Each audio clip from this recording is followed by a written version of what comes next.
Salam Pancasila. Sahabat Pancasila, berjumpa lagi pada podcast Sampan, podcast Salam Pancasila. Dan kali ini ada hal yang menjadi menarik ketika kita saat ini mengambil podcast di Medan, lebih tepatnya di Universitas Sumatera Utara. Dan ini merupakan masih dalam rangkaian FGD Kerapuhan Etika bagi Penyelenggara Negara. Lalu, apa yang akan kita bahas kali ini?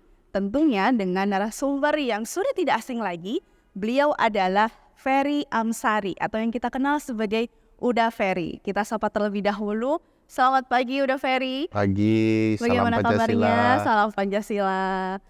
Sehat? Alhamdulillah sehat Mbak Sari. Oke. Dan sahabat Pancasila, berkaitan dengan FGD ini juga kita akan merekomendasikan nantinya kepada pemerintahan yang baru, dan ini merupakan rangkaian terakhir dari FGD yang diselenggarakan oleh Badan Pembinaan Ideologi Pancasila. Baik, Uda Ferry. Nah, Uda Ferry dengan segala pengalaman yang dimiliki, pernah menjadi Direktur Pusat Studi Konstitusi atau Pusako Universitas Andalas di tahun 2017 sampai 2023. Lalu juga saat ini dosen HTN Universitas Andalas dan sangat aktif sekali ya. Udah ini banyak melanglang buana baik di media televisi maupun yang lain begitu, melihat dan mengkritisi, tidak hanya mengkritisi tapi memberikan masukan kepada pemerintah maupun para pejabat publik lainnya. Nah, ini udah salah satu hal yang perlu kita tekankan pada topik kali ini adalah terkait dengan ketiadaan etika dalam kebijakan publik. Nah, bagaimana udah menangkap begitu ya, idealnya karakter atau pendekatan karakter yang digunakan bagi seorang pejabat publik tuh idealnya seperti apa sih udah? Ya, penyelenggara negara, pejabat publik kan sebuah tanggung jawab besar ya, karena seluruh kebijakannya dan tindakannya akan berdampak kepada publik. Bayangkan kalau pejabat publik etik ya, dia tidak punya pedoman etik, ya dampaknya juga akan kepada publik.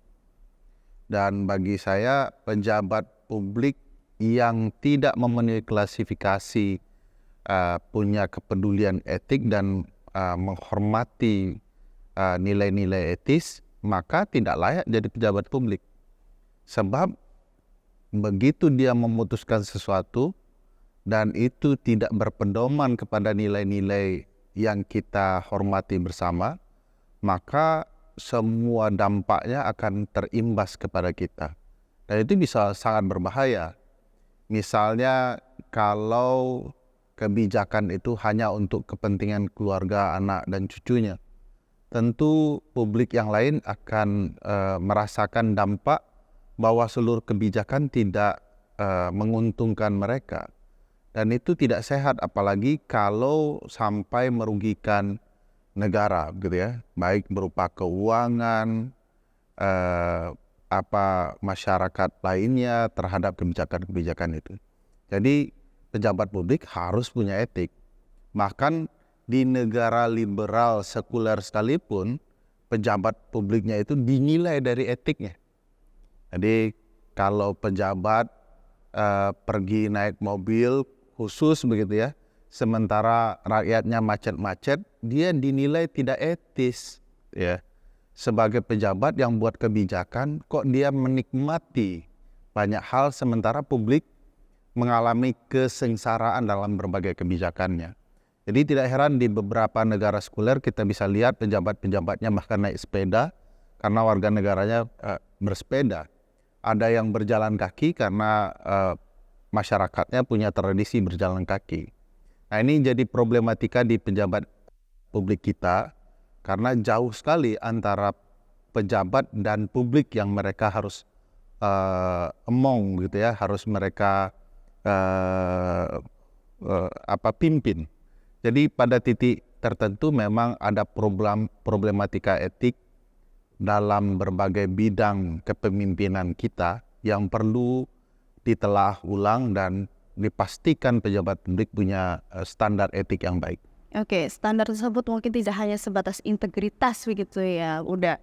Nah, Betul. ini juga sahabat Pancasila seperti yang udah tadi sampaikan, ada hal yang mungkin bisa dapat digarisbawahi bahwa pejabat publik itu cenderung sangat lekat dengan konflik of interest. Iya. Bahkan mungkin juga kita tahu begitu ya, sebagai pejabat seyogyanya mungkin mereka melekat banyak kewajiban daripada hak begitu Iya. ya Uda ya. Nah ini bagaimana menurut Uda supaya dapat meminimalisir adanya konflik of interest di para pejabat publik kita? Ya, secara norma konflik kepentingan atau konflik of interest atau COI itu sudah ada aturannya.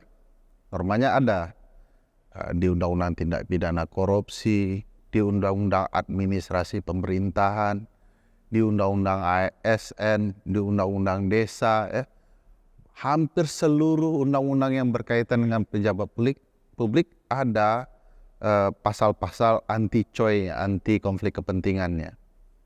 Nah, sayangnya selain norma tentu ada nurani ya, nilai etik itu, nilai etis yang patutnya kemudian menjadi pedoman. Bagi saya agar pejabat publik punya standar anti COI, ya publik harus mengawasi.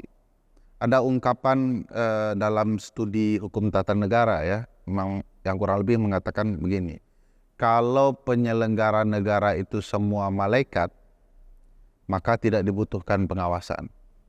Kalau seluruh rakyat ini adalah malaikat, kita bahkan tidak butuh pemerintahan, karena semua akan berjalan dengan baik. Nah, kenapa kita butuh orang-orang baik yang jauh dari nilai-nilai konflik kepentingan? Ya untuk kepentingan publik itu tadi, agar mereka mampu menjalankan pemerintahan dengan baik. Nah, sekarang seringkali nilai-nilai COI itu, konflik kepentingan itu, anti COI ya, itu dilabrak dengan kebijakan, dengan tindakan tertentu yang menunjukkan bahwa betapa konflik kepentingan itu dibiarkan. Dalam reformasi, COI ini yang disebut nepotisme ya, dan sekarang nepotisme itu bahkan semacam dielu-elukan lagi ya. Oh, dia jadi pejabat karena dia anak seseorang. Dia mampu melewati berbagai proses yang semestinya orang lain melewati proses itu ya karena bapaknya si A begitu ya. Dan itu bagi saya problematika serius yang mestinya disadari oleh pejabat dan publik luas agar kemudian tidak melekat dalam proses ketatanegaraan kita dan politik kita.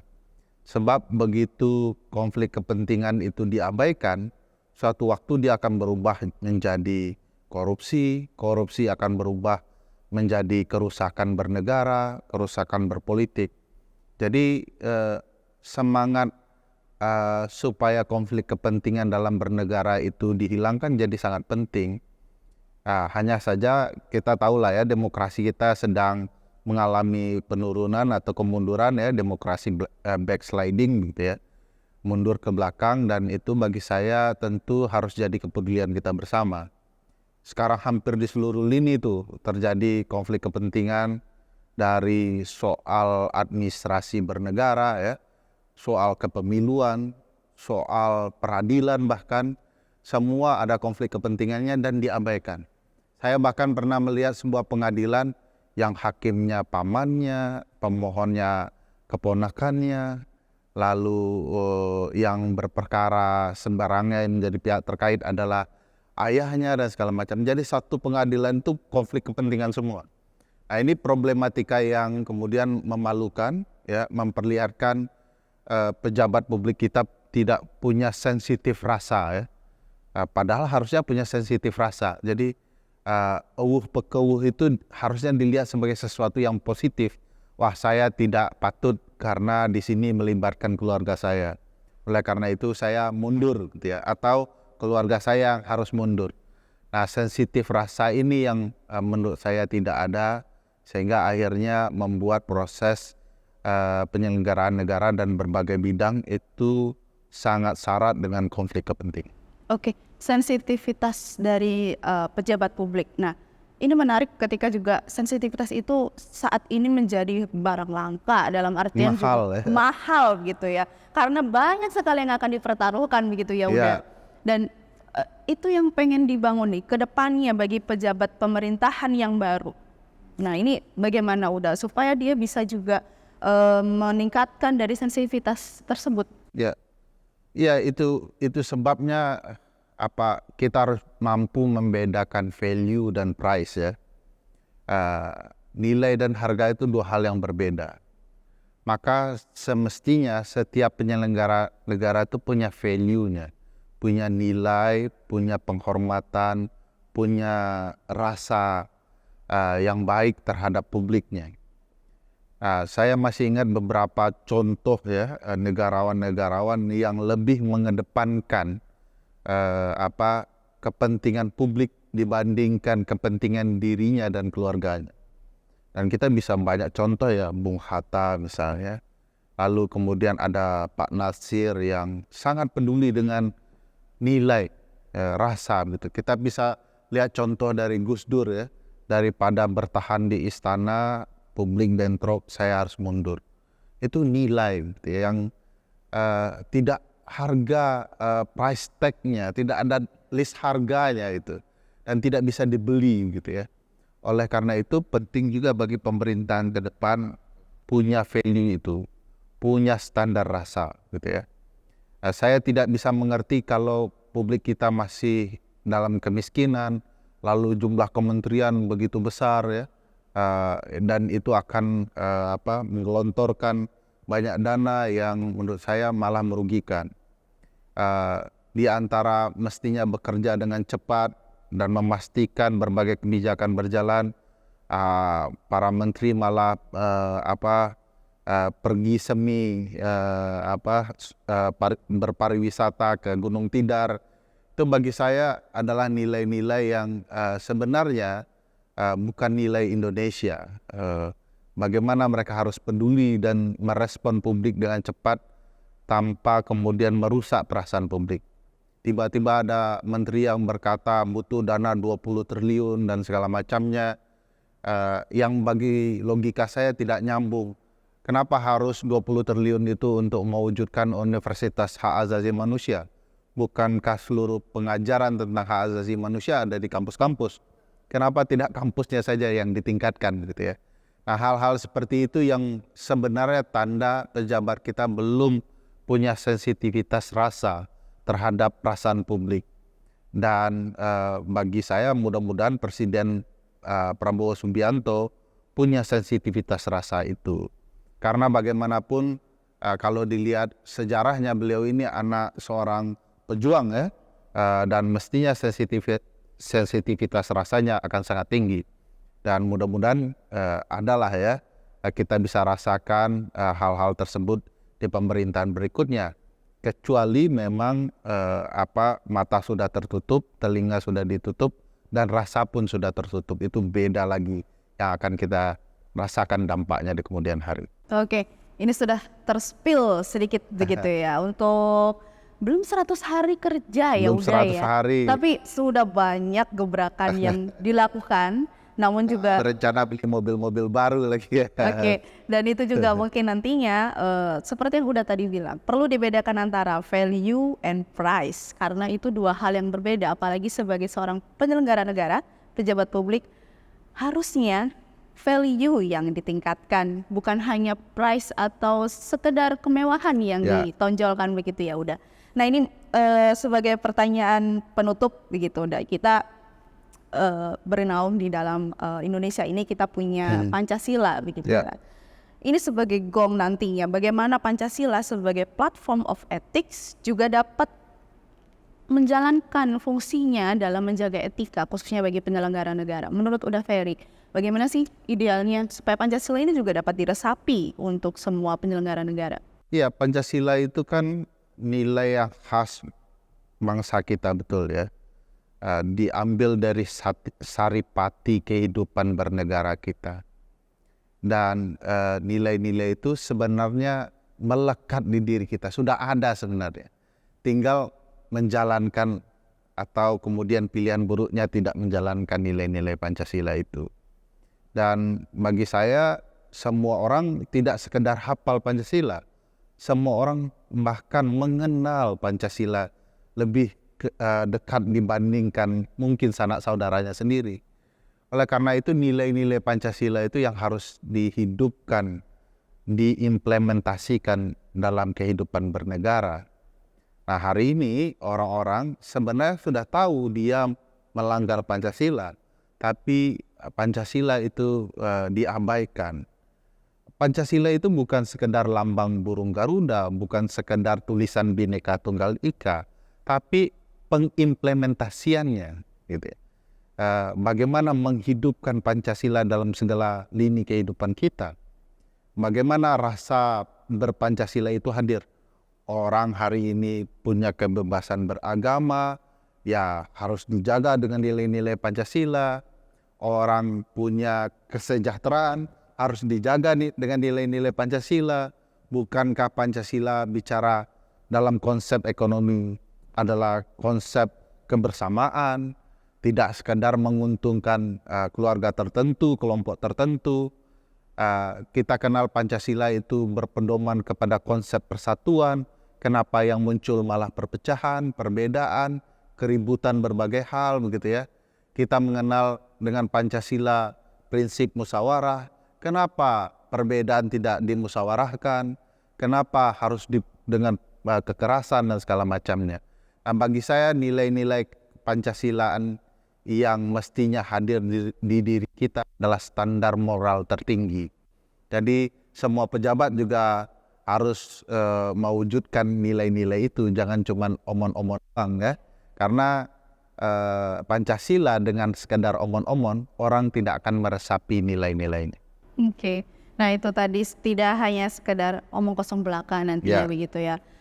Udah tadi dengan pertanyaan penutup, mungkin satu pesan lagi udah. Kita tahu ada adagium bahwa Vox Populi Vox Dei, di mana suara rakyat adalah suara Tuhan.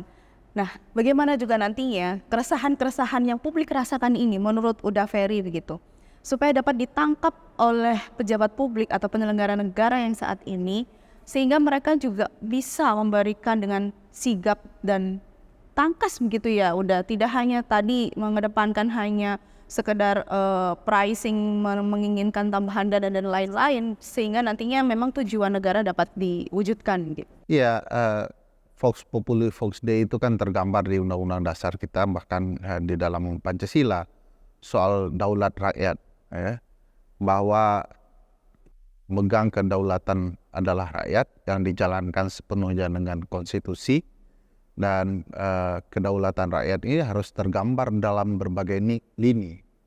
Dan pejabat publik harus sadar bahwa sebagai pemegang kedaulatan, kalau terlalu banyak khianat kepada kepentingan publik, lama-lama publik juga akan mengambil daulatnya sendiri. Dan itu tentu tidak baik dalam proses bernegara. Tapi saya yakin bahwa nilai-nilai Pancasila yang saya katakan embodied di dalam diri kita itu, kalau kemudian suatu waktu akan lahir generasi Pancasilais yang akan memberikan contoh bagaimana Pancasila itu harus dikerjakan dan dihidupkan sehingga daulat rakyat juga hidup. Nah, ini kan pertanyaan yang tepat sekali menjelang 27 November ini bahwa kita akan memilih dan memperteguh daulat rakyat itu dalam standar Pancasila kita di tanggal 27 November nanti dengan memilih kepala daerah kita. Dan cara kita memilih kepala daerah kita dengan nilai-nilai Pancasila akan berdampak dengan implementasi Pancasila itu sendiri. Jadi pilihlah pimpinan-pimpinan daerah kita yang betul-betul menerapkan Pancasila. Kan terekam di track recordnya dulu dia ngapain aja. Jangan pas kampanye dia bicara Pancasila, sementara rekam jejaknya berkata lain. Dan mudah-mudahan daulat sipil, daulat rakyat, daulat yang disebut suara Tuhan itu betul-betul tergambar nantinya di tanggal 27 November. Dan mudah-mudahan mampu memperkuat kita semua sebagai negara Pancasilais. Oke, terima kasih. Sama-sama, Mbak Sari. Dan juga sahabat Pancasila, demikianlah podcast Sampan kita kali ini bersama Uda Ferry Amsari. Dan juga tetap saksikan podcast Sampan yang akan disiarkan di YouTube BPIPRI. Saya Sarwi Jasuti undur diri, terima kasih dan salam Salam Pancasila. Pancasila.